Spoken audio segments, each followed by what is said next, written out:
स्वागत है आपका E2E क्लासेस में। आज हम बात करेंगे सीटेट के एग्ज़ाम में सबसे महत्वपूर्ण हिस्सा जो कि गद्यांश कहलाता है उस पर।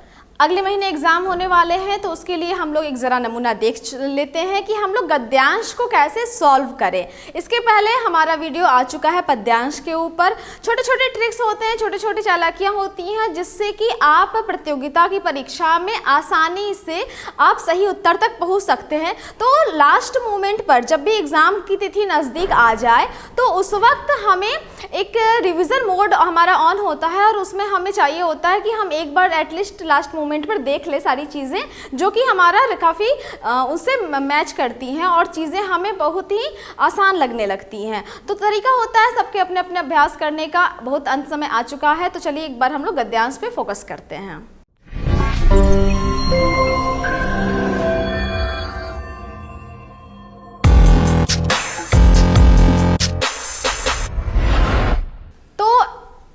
एक ये गद्यांश का नमूना है और गद्यांश जैसा कि आपको जैसे ही मिले ना तो चूंकि एग्ज़ाम में समय कम रहता है तो सबसे पहले हमें क्वेश्चन को ज़रूर पढ़ लेना चाहिए, क्योंकि जब हम क्वेश्चन पढ़ के पैसेज को पढ़ते हैं तो कहीं ना कहीं क्वेश्चन में पूछे गए वो सारे शब्द हमारे दिमाग में क्लिक करते हैं और फिर हम पैसेज पढ़ते हैं तो वो चीज़ें रिलेवेंट करती हैं, हम उसे अंडरलाइन कर सकते हैं और हम बहुत जल्दी आंसर तक पहुँच सकते हैं। तो सबसे पहले पैसेज को नहीं पढ़ेंगे, हम लोग स्किप करते हैं स्लाइड और पढ़ते हैं क्वेश्चन को। तो क्वेश्चन क्या है? विशेषण विशेष्य का उदाहरण नहीं है। ध्यान दीजिएगा, नहीं है पूछ रहा है, ठीक है, आपको नहीं है करना है। तो आपके पास ये चार ऑप्शन है: रूपात्मक परिवर्तन, अंधेरे युग, मानव अस्तित्व और आध्यात्मिक दुनिया। फिर उन्नति प्राप्त करने के लिए आवश्यक है कि मनुष्य अपनी खूबियों को जान ले, अपनी कमियों को जान ले, अपने लक्ष्य की ओर चलता रहे, संघर्षरत रहे और विद्रोह करे। फिर तीसरा सवाल है, गद्यांश के आधार पर कहा जा सकता है कि, अर्थात गद्यांश के आधार पर यानी पूरी तरह से पैसेज को ध्यान में रखकर ये चार ऑप्शन दिए गए हैं। परिवर्तन महत्वपूर्ण नहीं होते, परिवर्तन मानव जीवन का सत्य है, परिवर्तन अपरिपक्वता को दर्शाते हैं, यहाँ दर्शाते हैं होगा, ठीक है, परिवर्तन तीव्र गति से होते हैं। ये सारे शब्द को जब हम पढ़ लेते हैं तो हमें पैसेज पढ़ने के दौरान काफ़ी सुविधा होती है। फिर देखिए, आध्यात्मिक शब्द में एक प्रत्यय लगाने पर शब्द बनेगा। अब देखिए, ये सवाल तो पैसेज से इतर जाकर ये व्याकरण का हिस्सा बन जाता है, फिर भी हम इस ऑप्शन को पैसेज पढ़ने के बाद ही क्लिक करेंगे। आध्यात्मिक और आध्यात्मिक के अलग अलग मात्राओं के साथ आपको ऑप्शन दिए गए हैं, बतलाना है सबसे सही कौन सा है। फिर मानव शब्द में किस प्रत्यय और उपसर्ग का प्रयोग संभव है, यानी इतने सारे प्रत्यय और उपसर्ग दिए गए हैं जिसमें सटीक मानव शब्द के साथ जुड़कर क्या नया शब्द बनेगा या इस शब्द में क्या परिवर्तन होगा, ये बतलाना है। तो ये क्वेश्चन भी व्याकरण का ही है, इसका पैसेज से डायरेक्ट लेना देना नहीं है, लेकिन फिर भी हम इसको अंत में देखेंगे। फिर है कि मानव के कौन से तीन पक्ष हैं: आध्यात्मिक, त्रिपक्षीय, भौतिक, सांसारिक, मानसिक, आध्यात्मिक, या भौतिक मानसिक सांसारिक, या भौतिक मानसिक आध्यात्मिक। यहाँ भी चार ऑप्शन है और इस ऑप्शन को हम लोग पैसेज के जरिए सॉल्व कर सकते हैं। आदि मानव ने डैश क्षेत्र में प्रगति की, परंतु डैश क्षेत्र में प्रगति नहीं कर सका। इसके लिए भी दो दो करके आपको ऑप्शन दिया गया है: आध्यात्मिक या भौतिक, भौतिक या मानसिक, भौतिक या आध्यात्मिक, या मानसिक और भौतिक, ठीक है। तो ये बस चीज़ों को उलट पुलट किया गया है, आध्यात्मिक और भौतिक पहले, भौतिक और आध्यात्मिक पहले, लेकिन निश्चित रूप से यहाँ अर्थ बदल रहा है। फिर उल्लेखनीय परिवर्तन से तात्पर्य क्या है, ये भी पैसेज के अकॉर्डिंग ही सॉल्व होगा। बड़े बड़े परिवर्तन या महत्वपूर्ण परिवर्तन, पुस्तकों में उल्लिखित परिवर्तन, पुरस्कृत परिवर्तन, ठीक है। फिर प्रगति प्राप्त करने का व्यवस्थित तरीका किसके पास नहीं था? सवाल है, नहीं था। सभी मनुष्य के पास, सभी अज्ञानी मानवों के पास, सभी व्यवस्थित आदि मानवों के पास, आदि मानवों के पास। तो ऐसे हमने 9 सवाल पढ़ लिया है। अब इस 9 सवाल को पढ़ने के पश्चात हम पहले एक बार सिलसिलेवार ढंग से पैसेज पढ़ते हैं, ठीक है। पैसेज पढ़ते हैं, एकदम हमारे मन में सारे सवाल के जो शब्द हैं वो बैठ गए हैं। अब देखिए, इच्छा से प्रेरित होकर लोग उन्नति के मार्ग पर चलने लगते हैं। किससे प्रेरित होते हैं? इच्छा से। जब हम पैसेज पढ़े तो अंडरलाइन करते चले चीज़ों को। अपनी यात्रा के आरंभ में वे अपनी प्रगति में बाधा डालने वाली सैकड़ों व्यक्तिगत और सामाजिक खामियों का पता लगाते हैं। वैसे इतना हर शब्द को मैं अंडरलाइन आप लोगों को समझाने के लिए कर रही हूँ। आप लोग क्वेश्चन के पेपर पे यदि अंडरलाइन करें तो जैसे मैंने यहाँ इच्छा शब्द को गोल घेरा ना, तो आप इससे समझिएगा कि आपको क्वेश्चन पेपर पे कौन सा शब्द को अंडरलाइन करना है, क्योंकि यहाँ पर पंक्ति बन रही है ना, इच्छा से प्रेरित होकर लोग उन्नति के मार्ग पर चलते हैं। ठीक है, तो इच्छा उन्नति के मार्ग पर पहुँचने के लिए एक इम्पॉर्टेंट फैक्टर है। ठीक, उसी तरह आगे पढ़ते हैं कि अपनी यात्रा के आरंभ में वे अपनी प्रगति में बाधा डालने वाली सैकड़ों व्यक्तिगत और सामाजिक खामियों का पता लगाते हैं। मतलब खामियां बहुत महत्वपूर्ण है ना, हमारे भीतर कमियां बहुत होती हैं सामाजिक तौर पर, व्यक्तिगत तौर पर, और उन्हें हम दूर करते हैं, तब जाकर हम उन्नति के मार्ग पर जाते हैं। ठीक है, तो वहाँ खामियां शब्द महत्वपूर्ण है। उन आदि मानवों ने सुख प्राप्त करने की अपनी सहज इच्छा से प्रेरित होकर भी इन खामियों के खिलाफ संघर्ष किया। ठीक है, वो लोग अपनी इच्छा से आगे आए थे, लेकिन फिर भी उन्होंने खामियों के खिलाफ संघर्ष किया ना, अपनी कमियों को समझा, परखा और उसे दूर किया। हालांकि प्रगति प्राप्त करने के लिए कोई व्यवस्थित तरीका उपलब्ध न होने के कारण वे बहुत कमजोर थे। ठीक है, क्योंकि चूंकि आदि मानव की बात हो रही है ना, शब्द क्या है, यानी आदि मानव का मतलब ये नहीं होता है जंगलों में निवास करने वाला और उलूलाला करने वाला व्यक्ति। आदि मानव अर्थात उसके पास एक सिस्टमैटिक वे नहीं है, रास्ता नहीं है, उससे पहले कोई आगे गया नहीं जो बता सके तुम इस रास्ते चले जाओ। तो वो अपनी समस्याओं को स्वयं परख रहा है, पहचान रहा है और उसके समाधान को भी स्वयं ही खोज रहा है। इसलिए वे क्या थे, बहुत कमजोर थे। अब देखिए, मानव अस्तित्व त्रिपक्षीय है। मतलब मानव के अस्तित्व में तीन पक्ष होते हैं।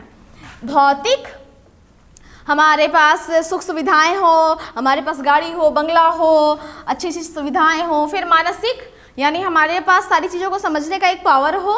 और आध्यात्मिक, यानी कि वो सकारात्मक ऊर्जा की प्रेरणा जो हमारे भौतिक समस्याओं को दूर करने में, हमें मानसिक बल प्रदान करने में सहायक होती है। तो यहाँ पर त्रिपक्ष का उल्लेख किया गया है। अपनी यात्रा के प्रारंभिक चरण में सुदूर अतीत के अंधेरे युग में मानव ने अकेले भौतिक और मानसिक क्षेत्रों में प्रगति की थी। ठीक है, अपनी यात्रा के आरंभिक चरण में यानी शुरुआत में उन्होंने अतीत के अंधेरे युग में, यानी उस वक्त जब उनके पास आगे कोई डेवलप मेथड नहीं था, कोई उनके लिए गया नहीं था आगे, वो स्वयं जा रहे थे, तो उन्होंने अकेले ही कहाँ कहाँ प्रगति की, भौतिक चीज़ों में कि उन्होंने वाहन बना लिए, उन्होंने औजार बना लिए। मानसिक चीज़ों में उन्होंने चीज़ों का एक तरह से संबंध समझ लिया, किस तरह से वो पत्थरों को तोड़ के औजार बना सकते हैं, लकड़ियों को काट कर सुविधाजनक चीज़ें बना सकते हैं। तो भौतिक और मानसिक पक्ष में उन्होंने खूब प्रगति की। ठीक है, अब देखिए ये ध्यान दीजिएगा, भौतिक और मानसिक क्षेत्र में उन्होंने प्रगति की है, लेकिन आध्यात्मिक जो है वो छूट गया है। ठीक है, हालांकि ये बात यहाँ लिखी गई नहीं है, वो अप्रत्यक्ष तरीके से समझ आ रही है। मानव संरचना में रूपात्मक परिवर्तन अब भी हो रहे हैं और भविष्य में भी होंगे। ठीक है, कैसे परिवर्तन? रूपात्मक परिवर्तन का मतलब क्या होता है, जो चीजें का हुलिया बदल दे, रूप बदल दे। आज शहरों और गांवों का हुलिया आज से 100 साल पहले आप जो शहर और गांव देखेंगे उन दोनों में बहुत अलग अंतर है। तो क्या है, रूप बदल रहा है। तो रूपात्मक परिवर्तन तो हो रहे हैं।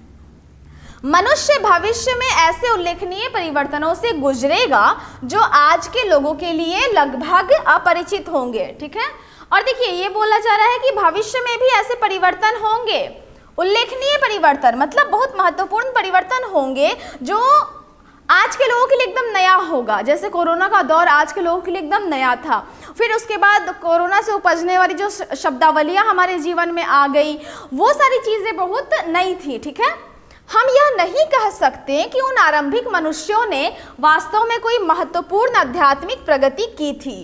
ठीक है, तो उनके इस यात्रा को, मनुष्य की यात्रा को देखकर ये रिजल्ट आ रहा है पैसेज में कि आदि मानवों ने आध्यात्मिक प्रगति के विषय में विशेष कोई पहल या प्रयास नहीं किया था। हालांकि उन्होंने जो भी उन्नति की वह किसी भी तरह से महत्वहीन नहीं है। ठीक है, क्या नहीं है? महत्वहीन नहीं है। यानी उनकी समझ से उन्होंने जितना प्रयास किया वो कहीं ना कहीं आज की पीढ़ी के लिए लाभदायक ही है।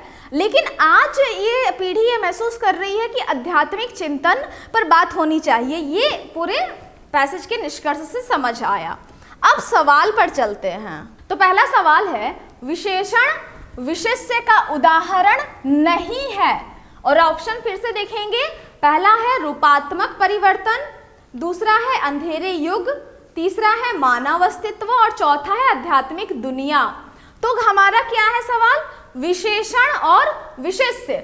विशेषण क्या है? जो संज्ञा की विशेषता बतलाते हैं, और विशेषण की विशेषता बतलाने वाले को विशेष्य कहते हैं। तो ऑप्शन देखिए, रूपात्मक परिवर्तन क्या कहा जा रहा है? विशेषण और विशेष्य का उदाहरण नहीं है। नहीं है पे ध्यान दीजिए। तो पहला क्या है? परिवर्तन कैसा हो? रूपात्मक हो। रूपात्मक क्या है? विशेषण है। परिवर्तन का कैसा होना चाहिए? रूपरेखा अपरिवर्तनीय है या जैसा है रूपात्मक हो। तो विशेषता नजर आ रही है विशेषण की। फिर युग कैसा है? अंधेरे में है, तो अंधेरा युग, ये भी विशेषण और विशेष्य के अंतर्गत आया। मानव अस्तित्व और आध्यात्मिक दुनिया, दुनिया कैसी हो? आध्यात्मिक हो। तो यहाँ भी विशेषण और विशेष्य का तुक है। बचा क्या? मानव अस्तित्व। ये बिल्कुल सही आंसर है जो बतला रहा है कि आपका उत्तर क्या होगा।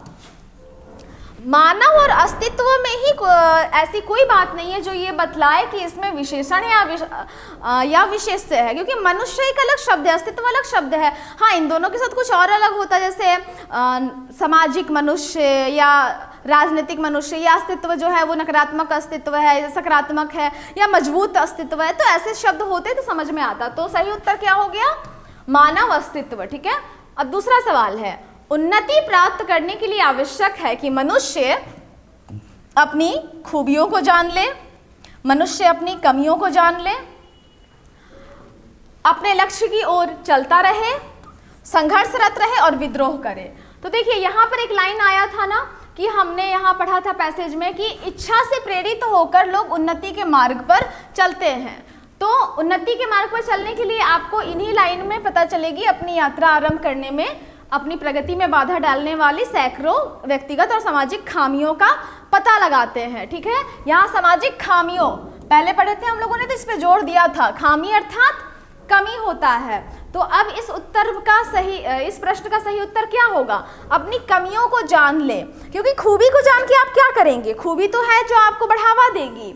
अपने लक्ष्य की ओर चलता रहे, आवश्यक तो है, लेकिन लक्ष्य की ओर लगातार चलते रहेंगे बिना अपनी कमियों पर काम किए हुए, उसे पहचाने बगैर, उसको दूर किए बगैर। तो वो चीज़ें क्या है? आप बस चलते रहिए लक्ष्य की ओर, संघर्षरत रहे और विद्रोह करें। तो आप विद्रोह तब कर पाएंगे ना जब अपने प्लस और नेगेटिव पॉइंट को जान पाएंगे, पॉजिटिव और नेगेटिव पॉइंट को। ठीक है, तो इसीलिए सबसे सर्वोपरि है उन्नति प्राप्त करने के लिए कि मनुष्य अपनी कमियों को जाने। अगला सवाल, गद्यांश के आधार पर कहा जा सकता है, क्या कहा जा सकता है? परिवर्तन महत्वपूर्ण नहीं होते हैं। हमने यहाँ पढ़ा था, और ये परिवर्तन वाला लाइन देखिए, मानव संरचना में रूपात्मक परिवर्तन अब भी हो रहे हैं और भविष्य में भी होंगे। मनुष्य भविष्य में ऐसे उल्लेखनीय परिवर्तनों से गुजरेगा जो आज के लोगों के लिए लगभग अपरिचित होंगे। इन पंक्तियों में पता चल रहा है कि परिवर्तन की बात हो रही है। तो यहाँ ऑप्शन देखिए, परिवर्तन मानव जीवन का सत्य है, परिवर्तन अपरिपक्वता को दर्शाते हैं।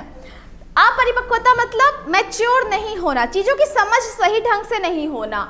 तो ये ऑप्शन भी गलत है, क्योंकि परिवर्तन महत्वपूर्ण क्या है? होते हैं। अपरिपक्वता को नहीं दर्शाते हैं, वो हमें सिखाते हैं कि हम कितने परिपक्व मैच्योर हो सकते हैं। वो परिवर्तन के जरिए ही आप अपने सेफ जोन से बाहर निकलते हैं, तब अपनी कमजोरी को और कमियों को पहचान पाते हैं और खूबियों को भी। परिवर्तन तीव्र गति से होते हैं, तो ये तो होते ही तीव्र गति से। ठीक है, और यहाँ बतला ही रहे हैं, लेकिन इसमें गति का इतना कोई खास उल्लेख नहीं है। इसलिए सही उत्तर क्या हुआ? परिवर्तन मानव जीवन का परम सत्य है। पहले भी हुआ था, आज भी हो रहा है और आगे भी होगा। अब अगला सवाल, अध्यात्म में इक प्रत्यय लगाने से कौन सा शब्द बनेगा? तो अध्यात्म में क्या है, अ की मात्रा है म में, और यहाँ प्लस ई है, तो जाहिर सी बात है आध्यात्मिक ही बनेगा। लेकिन शब्द क्या है आपके पास यहाँ, आध्यात्मिक है। यहाँ आध्यात्मिक तो है लेकिन दीर्घ ई की मात्रा है जो कि गलत है। यहाँ अ भी गलत है। यहाँ पर क्या आ रहा है, आध्यात्मिक, और दोनों में अंतर क्या है, आध्यात्मिक। एक बार बिल्कुल ध्यान से हम लोग देख लेते हैं चीजों को। जो सही अर्थ होता है यहाँ पर जो है यहाँ पूरा धा होगा, ऑप्शन में यहाँ पूरा धा दिया हुआ है, प्रिंट मिस्टेक हो रहा है, ठीक है।